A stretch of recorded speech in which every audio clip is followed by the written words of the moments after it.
Here. Welcome to this episode of the Friday Live Office Hours. I'm the founder and CEO of 90dayoffer.com, as well as the principal job search strategist and executive coach. I'm the owner of the exceptionally active Facebook group for job seekers called Get Hired, and I'm present on TikTok and LinkedIn as well. I help job seekers like you get hired in 90 days or less guaranteed. So, to accomplish that, you need to dial down the searching, and replace that with getting found. You get found by using the right story, get found for the right jobs, get found by getting the right intros, and get found by the right people. So, today's topic: 5 simple steps to cut your job search time in half. If that's what you're eager and excited to learn more about right now, give me some likes, give me some loves, and give me some shouts out, most definitely. So, here to kick off our talk about the 5 simple steps to cut your job search time in half is today's special guest, Cindy Gross. Now, Cindy is the founder of Befriending Dragons, which specializes in elevating the success of women in tech through coaching, speaking, training, and advising. She coaches and advises tech leaders on how to nurture cultures where everyone thrives, and her focus is on race and gender equity and anti bullying. So please welcome Cindy Gross to the program by showing her some likes and loves as well. We're going to walk you through some very specific, actionable steps that you can take immediately. Coming up, I want you to hear today from Wendy Welsh, former job seeker, now employed, because she applied the steps we're sharing with you and she got hired in 3.5 weeks. She will share her story with us today. We'll round things out with a Q&A from you about all things related to your job search. And I'll be checking my other devices because you can ask me questions right below where you're seeing this live video on any platform.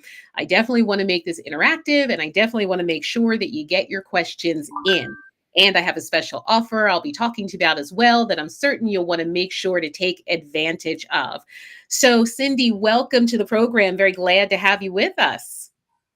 Thank you for inviting me, Jewel. I'm very excited to be here. I love to talk about how women can really thrive in the corporate world, because I did for a long time, and then at some point I didn't.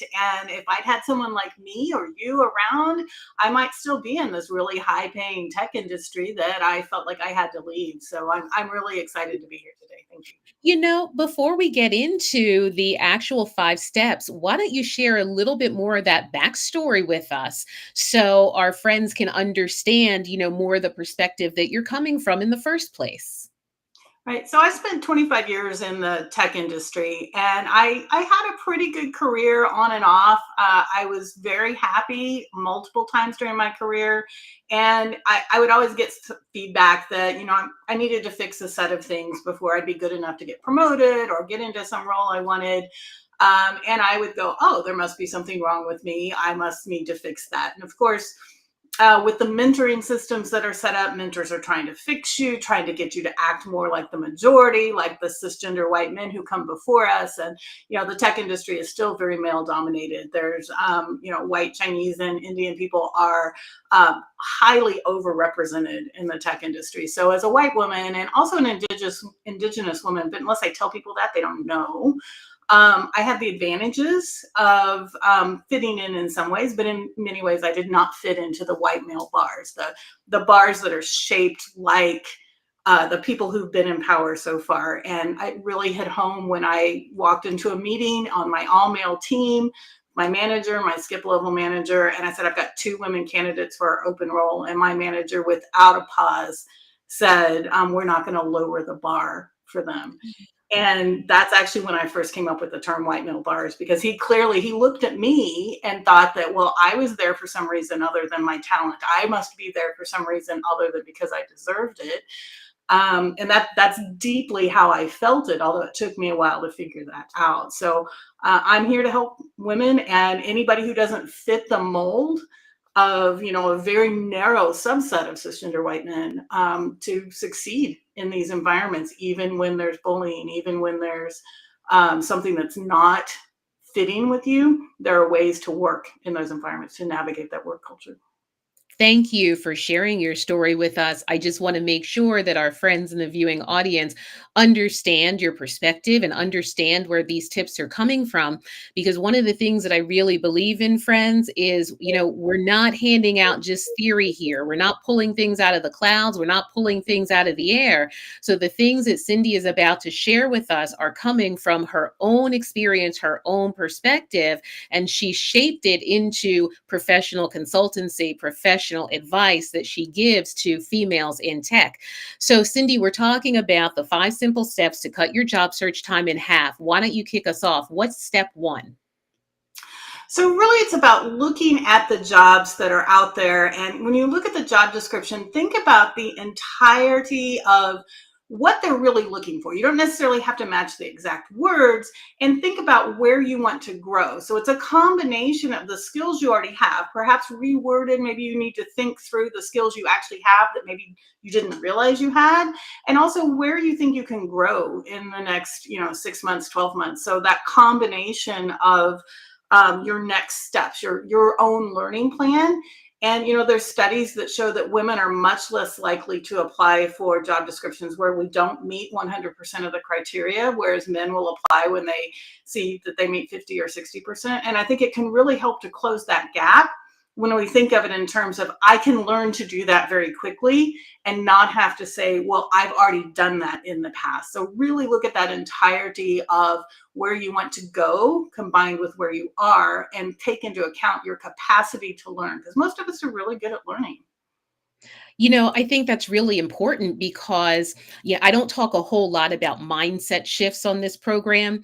If I do, I like to anchor it or think I'm anchoring it in something that's more concrete. Mhm. However, what you're talking about, causes me to think that, women will tend to look at a job ad and we're immediately deleting ourselves if we don't meet 100% of what it says on that piece of paper. So that is a mindset shift, right? Mhm. Because men don't tend to do that. In my work, when I take women and men, when I take my clients all the way from the job that they want, what they have in their mind in the first place, all the way through to negotiating salary and negotiating that offer, I see something very, very similar, where I'm really having to give my ladies confidence. I'm really having to cheerlead for them. I'm pushing them to ask for the money because I know from doing this, the money is there. I also know that, ladies, I promise you that offer they gave you is the lowest amount they think they can get away with. There's Mhm. always more. But I do find that the mindset is different with my ladies when it comes to salary. And from what you're talking about, yeah, it's different all the way at the start of the path, even when you're looking at the ad. So, as ladies, we have to think about that ad differently, is really what you're talking about. So, why don't you share with us what the second simple step is?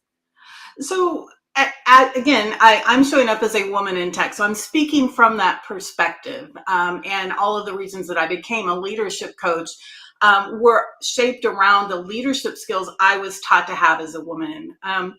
And how they're different. So leveraging that time when you're the only or you're the first in the room, whatever that looks like. For me, that's being the only woman in the room quite often.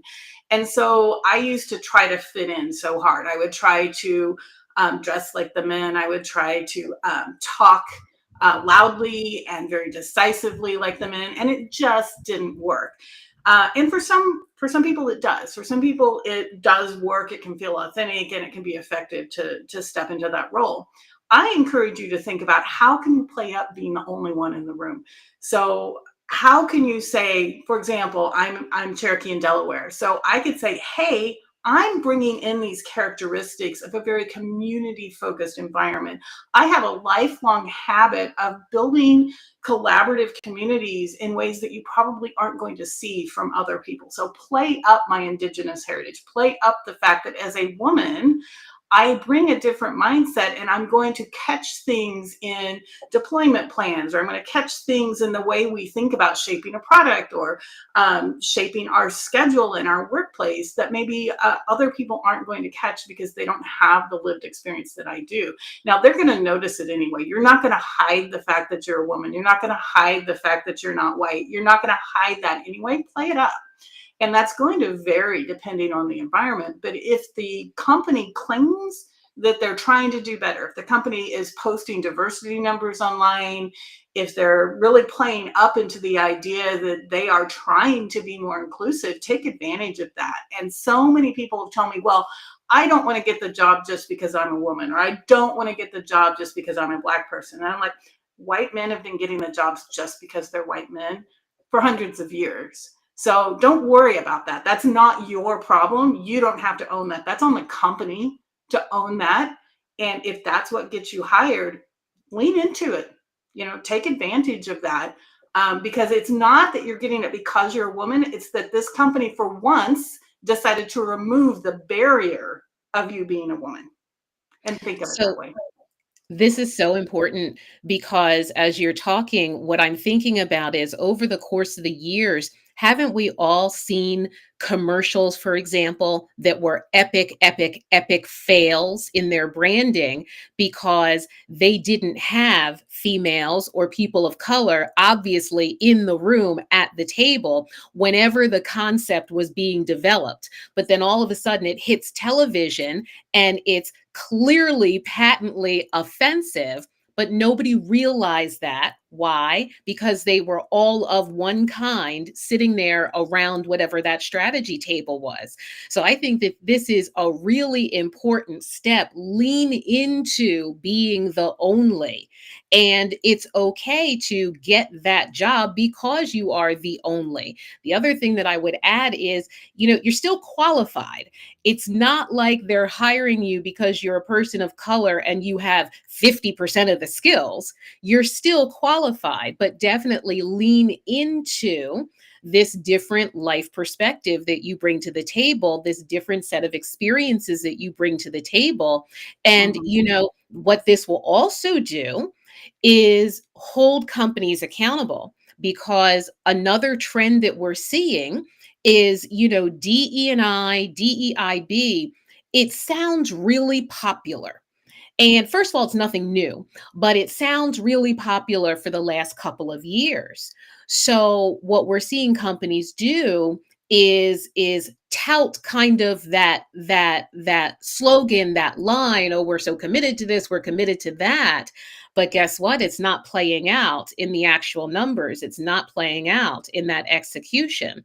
So Mhm. women especially, and people of color, I think this is a very, very good concept. Lean into being the only. That is something that can get you hired, and then stand on that, embrace that, because that's who you are. Right. There's a lot of value add.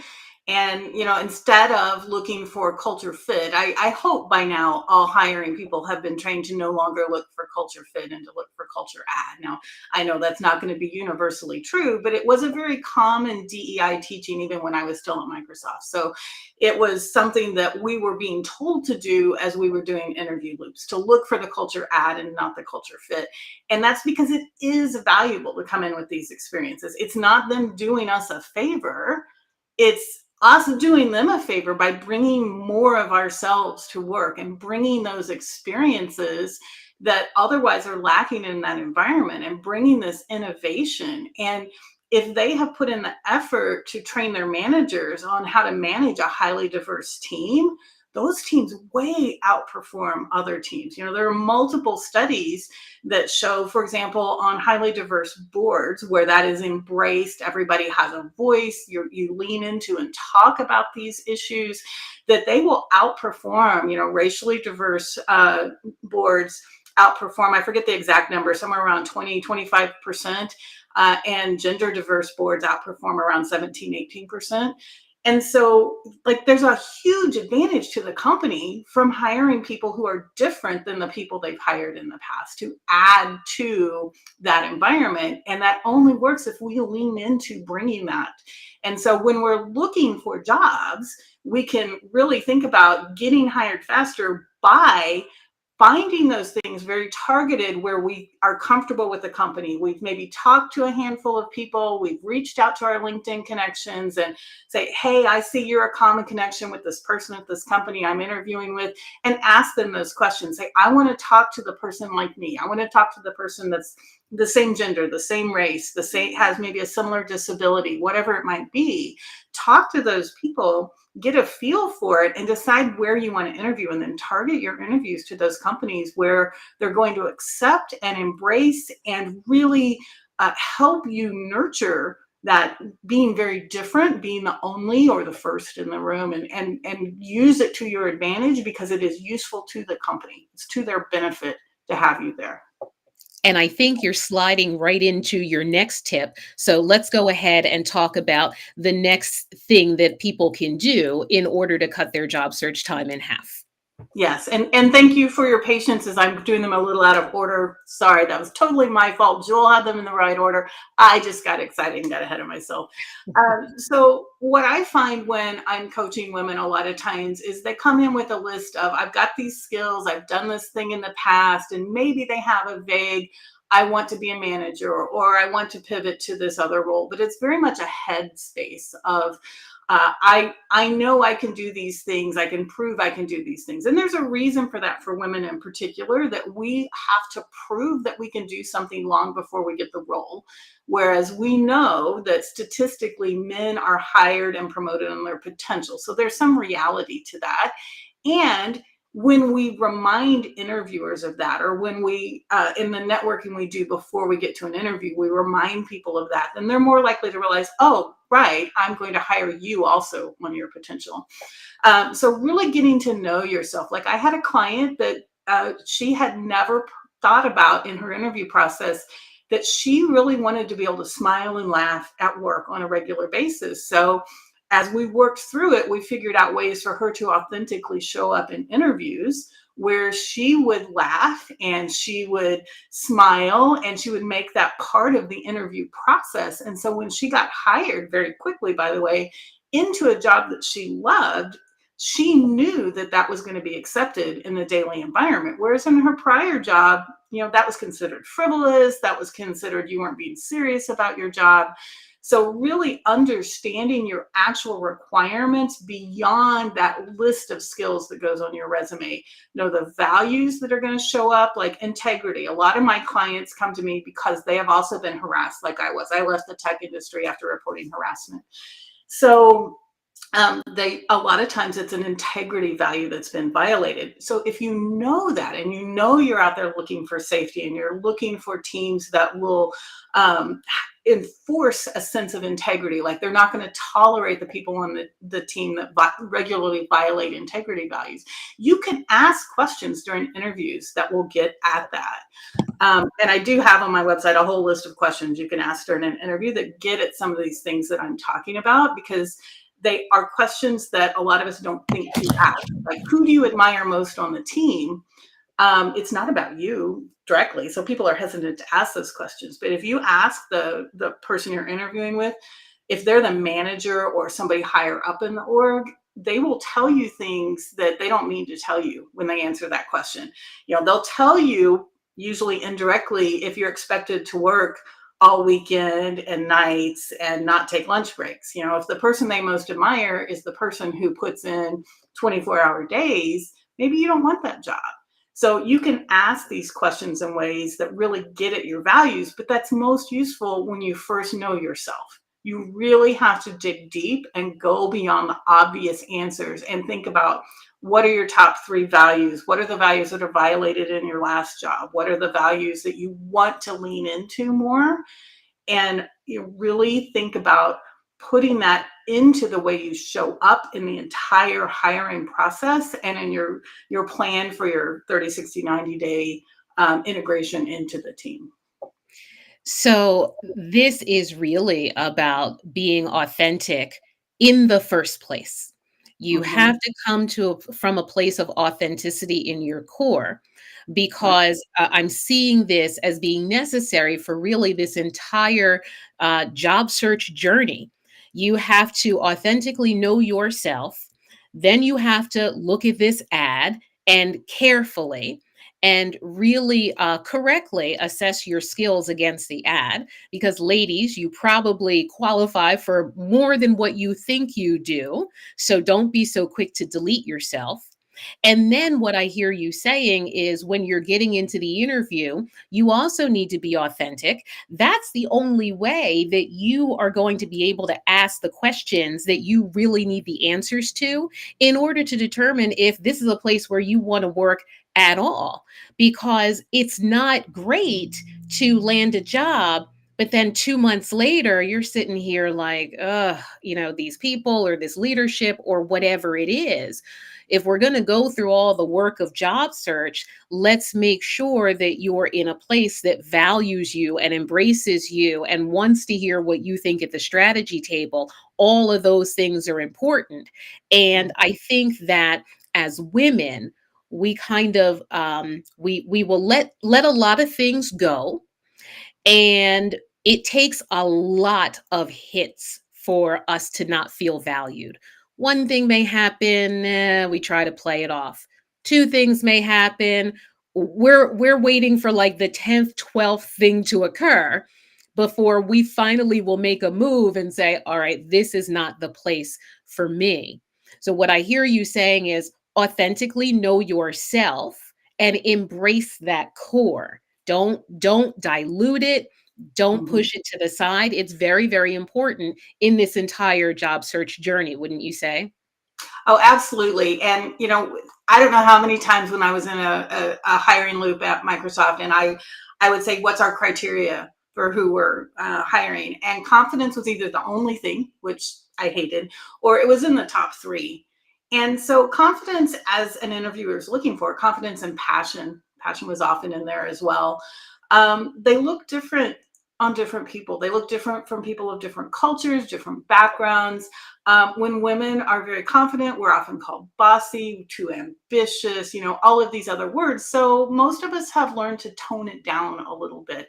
So really think about how you personally show your confidence, show up, there's a famous quote of interview with the confidence of a mediocre white man. And that's because that's quite often this kind of middle ground that nobody's uncomfortable. And it's the Dunning-Kruger effect, right? Where the people who know the least are the ones that think they know the most and show the most confidence. And so there are plenty of very competent white men out there. I'm talking about mediocre white men who are leveled and paid above their actual abilities. So think about the confidence of somebody who fits that criteria. And the rest of us can learn to show up in certain ways. Now, it's difficult. You have to pick through what's going to feel authentic for you, but there are probably characteristics you can pick up that actually are authentic. And a lot of times when people are looking for confidence and passion, they're looking for decisiveness. So again, if you know yourself really well and you go in and you say, I want these things. I want to be able to spend half my day in rooms with physical people. Or if you go in and you say, I want to be able to build relationships across multiple teams, that's confidence because you're saying what you want. You're living into your values. You're saying things that are on the job description, but maybe not directly. So, all these things we've already talked about, you bring into how you display confidence and passion. And so a lot of women will come to me and say, well, I'm not feeling confident. And then they'll list a whole bunch of ways they're completely confident. And quite often what they're saying is they've been told they're not confident because they don't show up in the way that the people currently in power show up when they're confident. So again, look at the people around you, the people at your past job, your current job, and if you can, the people in the company that you're interviewing with, and look at how they display confidence. Ask some questions of anybody you can talk to in the network of who's the most confident person in your org. Why are they that confident? Like what makes that effective for them? Ask those questions and find the pieces of that you're at least okay with and hopefully can embrace as you move into that. And this all goes back to when you know what you really want, when you know how you can show up, you can reduce the amount of effort you put into the job search. I don't know how many women I've worked with where they come in and they're applying to dozens or hundreds of jobs and they're either not getting interviews or they're not making it through to the last loop or they're not getting an offer. Truly getting to know like what they want out of a job, and they'll apply to 2, 3, 5 jobs and they'll get an offer or two because they walk in knowing what they want. They have stopped applying to jobs that they're not going to be good at and they're not going to like, and they put all their energy into doing a little bit of networking and spending a lot more time on each of the jobs they do apply for. So when they go in, they can say, yeah, I talked the other day to so and so on this other team, and I understand this is going on, and that was really exciting to me. Passion and confidence. Right? You're showing them you know how to network. You're showing them you know how to build relationships. And no matter what's on the job description, that is one of the most important things you do in any job. Build relationships with other people. And women in the Americas are socialized to be the people that build relationships. So again, lean into being the only or the other, because that is how we bring in these skills that we're told are soft skills or not valuable skills, but are actually the most valuable, the hardest skills to learn. Specific, actionable strategies from Cindy Gross of Befriending Dragons, which specializes in elevating the success of women in tech through coaching, speaking, training, and advising. Those are the first 3 simple steps. We're rounding things out with steps 4 and 5 coming up. Cindy, please let our viewers know how that they can be in touch with you on all your socials. Yeah, so I'm on befriendingdragons.com, and if you go there, you can see all my other connections. So I have a YouTube channel where you can hear me talking about a lot of things, everything from how to do a land acknowledgement and why that is great for equity work, because we Indigenous people are still here. We're still laughing, loving, and thriving, and just that visibility is important because we can't get a lot of our community goals done if people don't know we exist. There's also a whole slew of videos and live streams on LinkedIn about DEI issues, especially in the tech industry, but they'll apply in most cases to other industries as well. And then practical tips on how to show up with confidence, everything related to finding a career where you're really thriving. And I do, this week, I just published a set of workplace culture questions that you can ask during an interview process. You can also use them. I've had several clients use them during the review process. So they can start asking, well, my manager's asking me to do this, and that doesn't feel authentic. They can start asking around using this set of questions for other people and move from that. Women get around 22% more personality feedback. That's something Textio just published this week, a new study. So how do you move from that personality feedback that's not actionable to more actionable feedback? You can use these questions to do that. So befriendingdragons.com. Excellent. Cindy Gross, thank you so much for being with us. Happy to have you here. So, friends, I want to let you know about our special offer that we have coming up for you, which is a free new job game plan. And you can get it by going to 90dayoffer.com. So, here's what we're going to do. Your new job game plan is with me. I'm going to speak with you personally, and here's what we're going to talk about. What's going on in your current job search situation right now, why you're searching right now, what has put you out into the job market, how the search is going, and how we may be able to help. It's important for me to be able to hear about your story and learn about your situation in order for me to tell you what I recommend that will be helpful to you. 90dayoffer.com is the place to go. The new job game plan's about 15 minutes. I do it with you myself, so I'm not farming you out to the team or anybody you don't know or anything like that. I'm going to answer all the questions you could have possibly thought of. Plus, I'm going to answer some questions that you didn't even think to ask.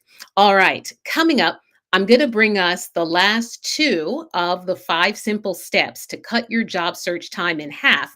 But first, I want you to hear from Wendy Welsh because Wendy got hired in 3.5 weeks. Let's find out what went on in her story. I have recently been hired as a new operations manager at the Anshion Group, which will be a whole new profession for me in the legal class action operational portion. So I'm very excited for the new change. Wonderful, wonderful. Yay. Yay. Okay. So take us back a little bit. And the first thing that I want to know is, how did this come about? Did you find this opportunity? Did they find you? Tell us that story. The recruiter found me on LinkedIn, and she sent me a message in the DM and shared the job posting with me and thought that my credentials would be a good match and asked if I would be interested in having a conversation with her. So the job description was totally the basics 101 of my management experience. So I was like, yeah, let's have a conversation. So she called me the next day and I gave her my whole life story, and then the rest is history. Now, take us back a little bit further. What had been happening in your job search before you and I got together? So I was 27 years in the mortgage industry, worked my way up in the management skill there.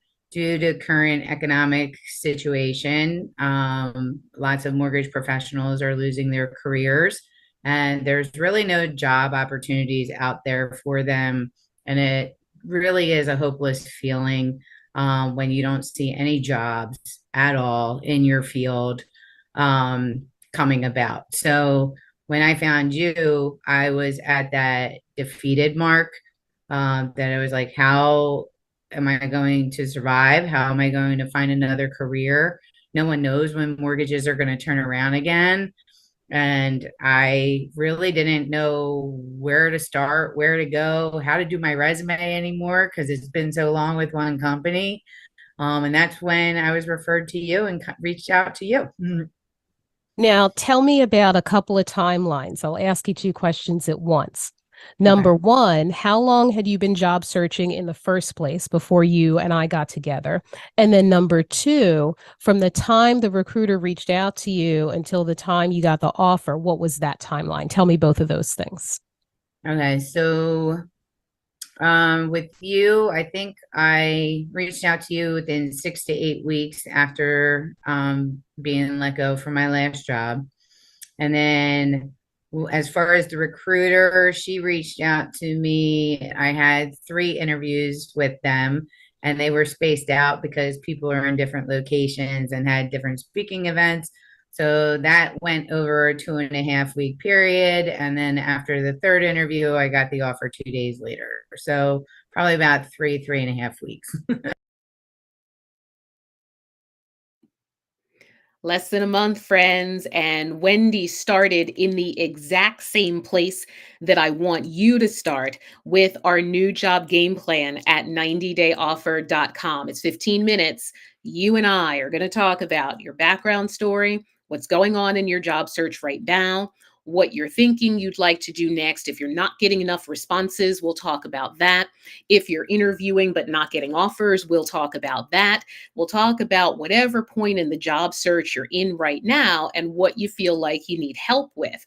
I do this so that we can continue the discussion. This live stream is for everybody. The new job game plan is for you as an individual. So individually, please share your story with me, and I'll give you some thoughts and recommendations on what to do next to improve your callback rate, your number of responses, your number of interviews, and your number of offers.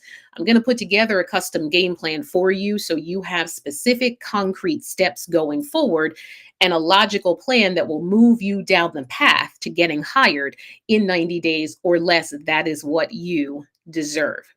All right, let's get back into it. The last two of the 5 simple steps to cut your job search time in half. So, step number 4 is get the word out. Just talking to people is the single most common way to meet the decision makers who issue job offers. The number one biggest mistake I see people making when they're searching for a job is doing everything besides just talking to people. Friends, you're not going to find your next job, from the comfort of your nice, cozy bed with your laptop on your lap. That's not how any of this works. What you need to understand is that hiring happens in 75% of cases by people talking to other people. So, when we're talking about cutting your job search time in half, this is a key component in accomplishing that. Furthermore, this is something that's completely under your control. You're the one who's completely in charge of who to talk to and when. You're completely in charge of making your conversation partner comfortable. You're completely in charge of collecting the inside information that gives you an edge, the inside information that you can bring to an interview. Do you understand how much more information you can find out from a human being than from the internet? Do you see how that is some real insider knowledge? So start with the people you already know. You're just having conversations. This is the same thing that you already do now to find out what movie to go see and spend your 11, 12, $13 on. This is the same thing that you do to find a decent babysitter. This is the same thing that you do to find a doctor, find a dentist. All you're doing now is applying it to your job search. Make sure to get the word out. Let me go on and deal with step number 5 to cut your job search time in half. State a clear message every single time. Now, the wrong way to just talk to people is to mumble something about how, yeah, I'm looking for a job right now. If you know of, anybody, will you let me know? I know a lot of anybody's. I know a lot of somebody's, but I promise you, I can't think of a single one of them right now. The onus is on you to clearly state what you want. And it can sound like this. I want to give you a script. I said I was going to give you a script, and so it's coming. This is the script. I'm looking for a job along the lines of director of digital marketing, and I'm interested in companies like Stripe, Venmo, American Express, Wells Fargo, and PayPal. Do you know someone in marketing at any of those companies? Do you think that person and I would get on well in a short conversation? Would you be comfortable introducing me to them? Friends, that's the script that starts you on the path to get in with the companies that you want before they advertise a job and 1,000 people apply for it in the first 2 days. That's how you reach the influencers inside that organization and ultimately reach the decision makers who issue job offers. The more conversations you have that start off that way, the better your odds become and the shorter your job search becomes. So those are the 5 simple steps to cut your job search time in half. We're going to go ahead and do Q&A right now. So let me know what your questions are for me. You can drop them in the comments right below the live video on whatever platform you're looking at. I will go ahead and check my devices. And if by the time you're seeing this, I'm not live anymore, you can still drop your questions in the comments. I'll be notified and I will answer as soon as I possibly can. All right. Jewel, when you say the script you talked about before, are you also supposed to give the person your resume? No. Really, really good question. And I'm going to tell you why. One of the things that happens when you're talking to people, the reason why it seems hard, the reason why it feels like it's not working is because it's uncomfortable. And it gets weird and it gets stiff. You don't walk around on a normal day just with your resume, in your back pocket. You don't do that. Notice that in the script, I didn't say, I didn't say anything about the resume because that's not the appropriate moment. These are first conversations with your friends and with your family. You're not going to Thanksgiving dinner to see everybody with your resume in your back pocket. Don't do that. That's what makes things weird and uncomfortable. The other thing is, it puts too much pressure on the other person because now they think that they need to tell you something super valuable that's going to fix you up with a job by next Tuesday. That makes people uncomfortable. So this weekend, Thanksgiving, whenever you're going to be seeing people, just use the script. Time for the resume will be later over email. For now, just start with the script. And I'd rather have you work on that script and be super, super comfortable with that, because the script is relatively short, than hand a person your resume, because when you hand someone your resume, what's implied in some of that is, look at all my skills and experience and figure out where I fit in. And that's not the way we want to do that. The onus is on you to be very clear about what you want. Okay, let me take a look at the comments. All right, David is asking, if we get the initial screening or interview for a reach role, sometimes I call this a stretch position, and assuming our confidence is strong, what techniques do you recommend to interview in a way that bridges the gap between what you bring and what employers demand? In other words, how do you emphasize your potential? This is a good question. So, one of the things that I would encourage you to do in the first place, and I've now said this twice in this episode, how I don't talk a whole lot about mindset, but I'm about to talk about it again for the second time in 40 minutes. But adjust your mindset a little bit, because I bet that gap is not as big as you think it is. When I'm coaching my clients on interview strategy, one of the things that I encourage them to do is use a framework where you're speaking from a position of strength. When you're talking about that gap, I promise you that you already know things that will fill in that gap. That's what you're talking about, really, that potential. So if they're asking for 2 years of experience on XYZ program, maybe you haven't been working with it for 2 years, but you've seen it before, you've touched it before, you're familiar with it, might have been a decade ago, but you don't feel strong about bringing that 2 years of expertise on XYZ program. So, did you hear all those negatives I just said? All those negatives can be on the forefront of our minds unless we are intentional about speaking from a position of strength. And the position of strength is, I am familiar with that. I have used that. And I'm pretty sure it's like riding a bike. I will pick it right back up again. See how that's coming from a positive place and not a negative one? What happens is we feel all these insecurities. It's normal, that's natural. Everybody feels that way. But when those insecurities are in the forefront of our minds, what happens is they tend to come out of our mouth in the interview. Okay. So the reality is, you know more than what you think you know. And the other reality is that gap is not as big as it seems. Good question. Thank you for that. Okay. All right.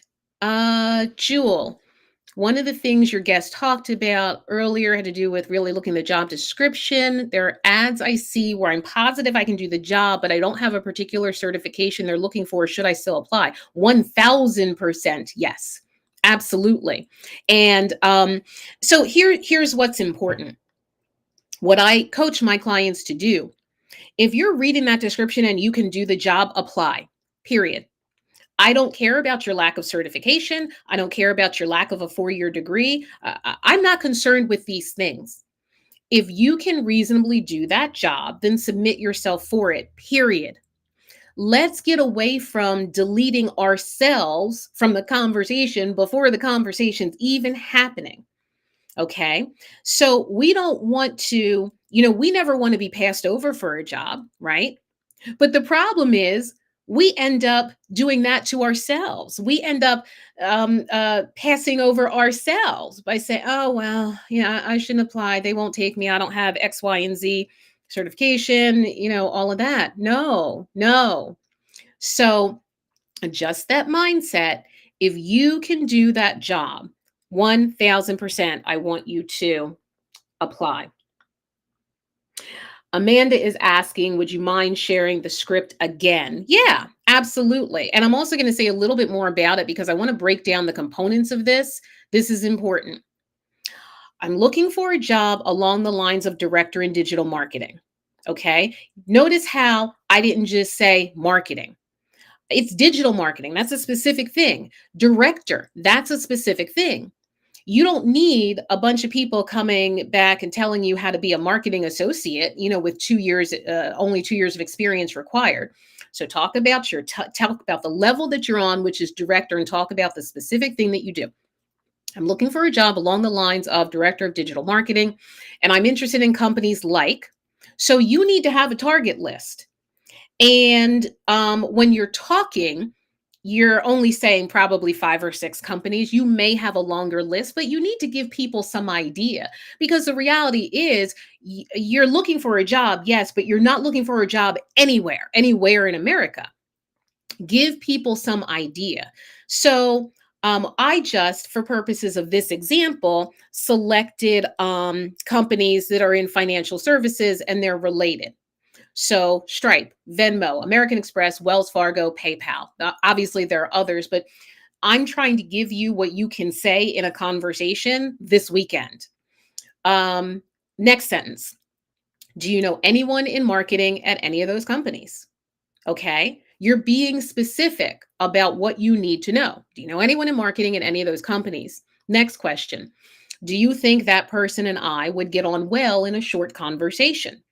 Okay. Because if the person doesn't think you'll get along with whomever, it's not, it's not good.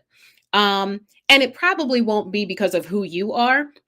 When I've had clients do this, it's because the person they're thinking of is kind of a jerk. They don't recommend that you talk to them. It's something like that. So they'll likely think of somebody else, either someone else in that company or someone else in a different company.